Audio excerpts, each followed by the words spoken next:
everyone, and welcome back. We're diving deep into the world of game development today. Yeah. Whether you're thinking about switching careers and becoming a developer, or just curious about how your favorite games get made. Right. Get ready to learn something new. I've got a ton of sources to look at. Yeah. Articles, interviews with developers, Cool. even a peek at a game design document. Wow. So before we get lost in all that, let's start with the basics. Yeah. What exactly is game development?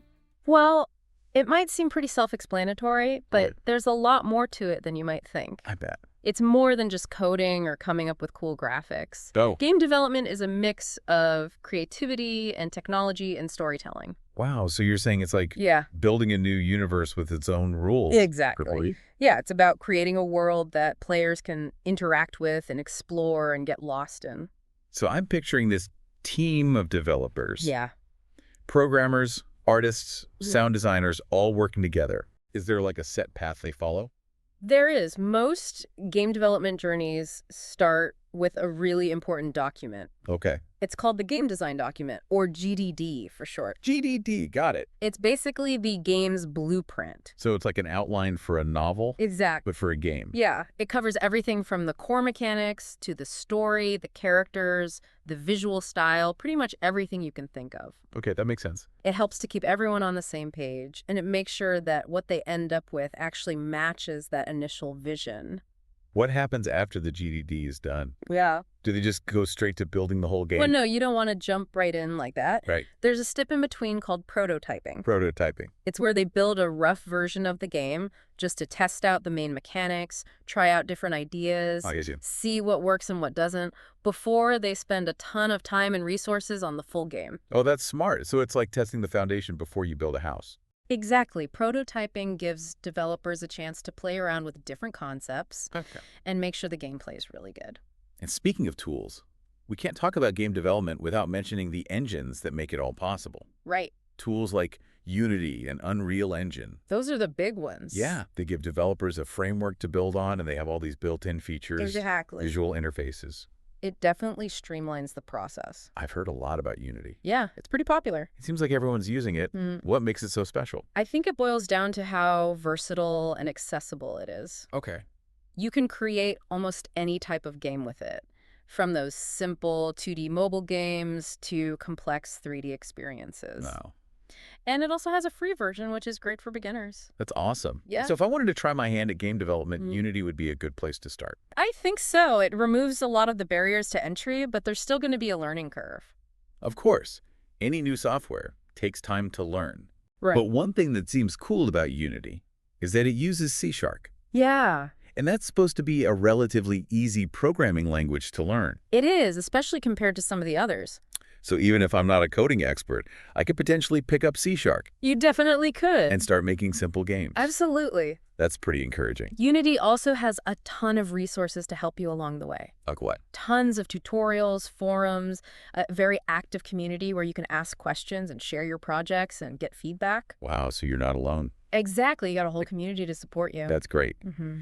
But let's be realistic for a second. Okay. Even with user-friendly tools like Unity, Yeah. game development has to be challenging, right? Oh, absolutely. Game development is complex. There's a lot of moving parts. Right. One of the biggest challenges, especially as the projects get bigger, is optimization. Optimization, what is that? It's all about making sure that the game runs smoothly and efficiently on all sorts of different hardware. Oh, so you could make an amazing game, but if it's not optimized, Right. it could be laggy Exactly. or even unplayable on some devices. Yeah, and that's a nightmare scenario. Totally. So optimization is super important. Especially for games that are really graphically demanding or have complicated physics. Okay, so I'm starting to see how much work goes into making a game run well. Yeah.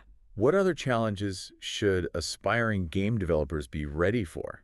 Well, another common one is integrating different systems, Okay. like physics engines and AI. So like making sure the objects in the game fall realistically, Yeah. or that the characters move in a believable way. Exactly. And AI, that's what makes the non-player characters All right. seem like they're actually thinking and reacting to the player. It's like they're the puppet masters behind the scenes, making the game world come to life. That's so cool. But Yeah. getting it all to work together seamlessly, especially for beginners, Right. can be a challenge. All right, so we've got the blueprint, the GDD. Right. the testing ground, which is prototyping, Mm. and the engines and systems that power the game. All the pieces. But what about the actual process of creating the game? Yeah. Where do developers even begin? Well, one of the most important things is to start small. Okay.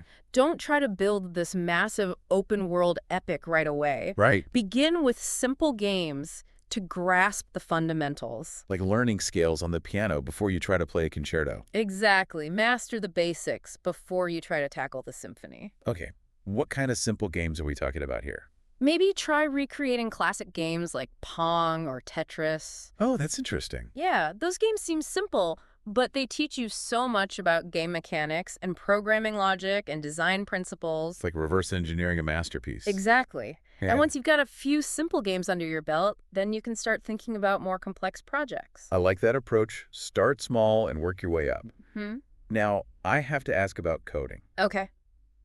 Is it absolutely necessary to learn programming if you want to be a game developer? That's a great question. I have to imagine it's pretty important. It is. You don't have to be a coding guru to get started, but understanding at least basic programming Right. is essential to make your game mechanics come to life. Okay, so even if I'm more of a visual artist Right. or a storyteller, having some coding knowledge Yeah, gives me more control over how my ideas actually get implemented in the game. absolutely. It's like knowing the language of the machine. Makes sense. The more fluent you are, the more effectively you can communicate your vision and create the gameplay experience that you want. I like that analogy a lot. Yeah. Welcome back. I'm feeling inspired to start coding. But Yeah. before I do, Okay. I want to know more about the creative side of game development. Right. How do developers come up with those amazing game ideas? That's a great question, and it's something that even experienced developers struggle with. I bet. Our source material had some advice on nurturing creativity. Okay, what kind of advice? One thing they said was to draw inspiration from all sorts of sources. Not just games. So it's not enough to play all the latest games Yeah. and come up with a new twist. Right, they said it's important to look beyond games. Mm. Think about films and books and music and art. Wow. Even everyday experiences. So it's like Anything that sparks your imagination could be a seed for a game idea. cross-pollinating your mind with different art forms. Exactly. So a haunting melody could inspire a game's soundtrack. Yeah. Or a really cool building could influence the design of a virtual city. Right. It's all about opening your mind to the world around you and seeing those connections. I like that. Yeah, and once you have an idea, it's important to test it out. Right. Not just in your head, but with actual players. So testing is important even before you start building anything. Absolutely. Sharing your idea with other people Oh, can help you refine the concept makes sense. and identify any potential issues early on. So it's like getting a second opinion before you build a house. Exactly. You want to make sure the foundation is solid Right. before you move on. Yeah, you want to know if people understand what the game is about and how to play it. That's really valuable. It is. It's better to find those problems early on. Definitely much better to adjust things at the idea stage Okay. than to realize halfway through development that maybe your game isn't as fun as you thought. Speaking of potential problems, what are some common mistakes that beginners make? One of the biggest ones is trying to make a game that's too complicated right away. Yeah, it's like trying to write a novel before you can write a short story. Exactly. You need to develop your skills gradually. Okay. Start with manageable projects. Right. Learn the fundamentals. Yeah. Experiment with different mechanics. Once you have some experience under your belt, Then you can start thinking about those bigger projects. so starting small, getting feedback, and not being afraid to experiment. Those are the keys. It's all about building a strong foundation. And gradually expanding your skills. Okay. Yeah. Speaking of pushing boundaries, Mhm. I'm really fascinated by VR and AR. Virtual reality and augmented reality. They're changing the game, literally. How are those technologies shaping the future of gaming? Well, they're both creating these super immersive experiences Right. that blend the virtual and the real. So with VR, I could be fighting dragons in a castle Exactly. from my living room, Yeah, and with AR, I could be chasing Pokemon through my neighborhood. using my phone as like a window into this other world. Right. Both technologies have incredible potential. It's amazing how far we've come. It is. From simple pixelated graphics to these complex, immersive worlds. It's mind-blowing. It really is. But are there any downsides to these advancements? Well, both technologies are still pretty new, Okay. which means there's a lot of experimentation going on. Yeah. Developers are often working with hardware and software that's constantly changing. Like building a plane while you're flying it. Yeah, you got to be adaptable and ready to learn new things all the time. Another challenge I can imagine is making sure these experiences are comfortable for the players.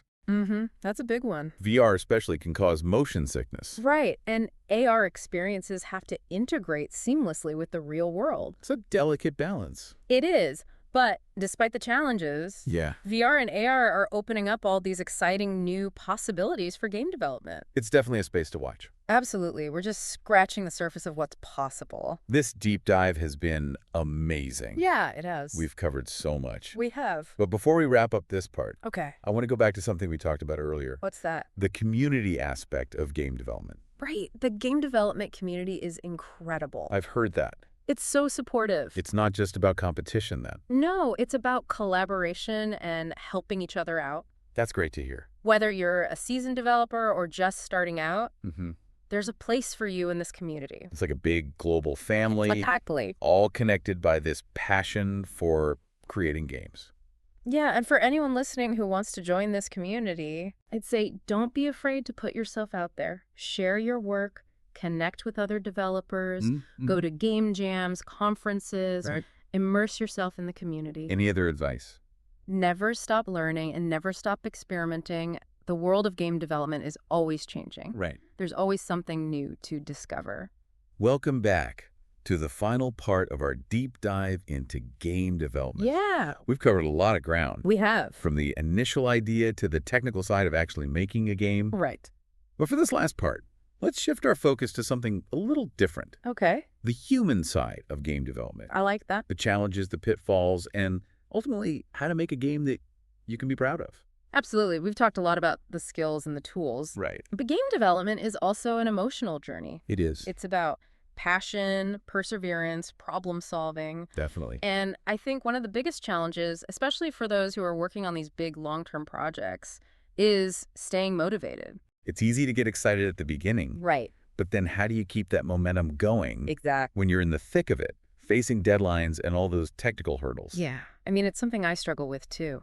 I get it. Sometimes you just hit a wall. Right. You feel like you're not making any progress. hmm What did our sources say about overcoming those moments? Well, one thing that came up a lot was the importance of setting realistic goals, Okay. breaking down those huge, overwhelming tasks into smaller, more manageable pieces. That's like climbing a mountain. Yeah. You don't focus on reaching the summit right away. Right. You just focus on taking one step at a time. I like that. It's about those small victories that keep you going. Fixing a bug, adding a new feature, Yeah, seeing a piece of art come together. and celebrating those wins, not just keeping them to yourself. Right, share your progress with your team, a mentor, the online community. It's like having a support system, Exactly. a group of people who understand what you're going through. And speaking of feedback, Mm-hmm. one of the best things you can do as a game developer is to get feedback regularly.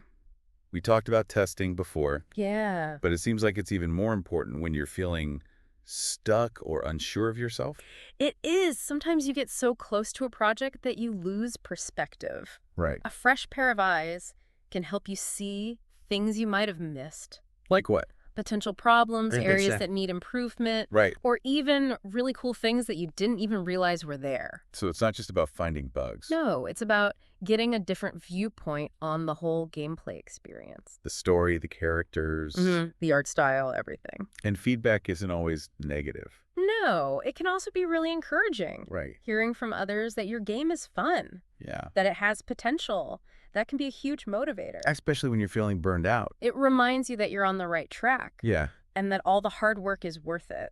But ultimately, Yeah. it's also about staying true to your own vision. Absolutely. Creating a game that you are passionate about. That's what matters most. Because game development is a creative endeavor. It is. It's about expressing yourself right. and sharing your vision with the world. And that passion will come through in your work. No matter what challenges you face. That's what will keep you going, Yeah. and that's what will make your game stand out. This has been an incredible deep dive. It has. We've explored so much about game development. From the technical to the creative to the emotional. We've learned about the tools, the challenges, the advice from those who've been there. And I think the biggest takeaway is that game development is open to anyone. Anyone who's passionate. Anyone who's dedicated. And anyone who's willing to learn. It's a world full of possibilities. So if you're listening and thinking about becoming a game developer, don't be afraid to take that first step. Explore your ideas. Experiment with those tools. Connect with the community. And remember, the journey is just as important as the destination. Embrace the challenges. Celebrate the wins. Keep learning. Keep growing. You never know. Maybe one day we'll be featuring your game on a future deep dive. That would be awesome. Until then, keep creating, keep playing, and keep exploring the amazing world of game development. See you next time.